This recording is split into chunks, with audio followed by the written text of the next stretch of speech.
দূর এই বাড়ির থেকে বেরিয়ে যাও, আমি বাড়িতে থাকবোই না বাড়া। ধ্যাৎ, কি হলো রে বাবু, আবার কি হয়েছে? না খেয়ে চলে যাচ্ছিস কেন? ধর আমাকে R15 কবে থেকে বলছি কিনে দিতে, তুমি কিনে দিচ্ছ না কেন? আমি থাকবোই না আমি বাড়িতে। বাবা রে, দেখছিস তো ঘরের অবস্থা, সম্পা ঝড়ে তো আমার সব শেষ হয়ে গেছে। ঝড় হয়েছে তো কি হচ্ছে, ঘর ভেঙে যাক, আমার বাইক লাগবে, কিনে দেবে না তুমি বড় তাড়াতাড়ি। এইভাবে বাড়ি ছেড়ে যাস না বাবু।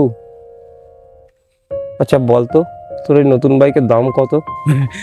ওই কত, 2,25,000। আচ্ছা বাবু, দেখছি কি করা যায়। তুই খাবারটা বেড়ে দিচ্ছি, একটু খেয়ে নে। আয় আয়, চলে চলে। এই নে বাবু, এই খাবারটা খা, আমি মালিকের কাছ থেকে দেখি কত আনতে পারি। হ্যাঁ, খা। এই যে প্রজেক্টটা দেখছো, এরকমই প্রজেক্টটা সেম টু সেম এখানেই হবে। বছর 3-এর মধ্যে আমার প্রজেক্টটা কমপ্লিট করতে হবে। হয়ে যাবে হয়ে যাবে। ঠিক আছে? বাবু, আবার কি হলো রে তোর?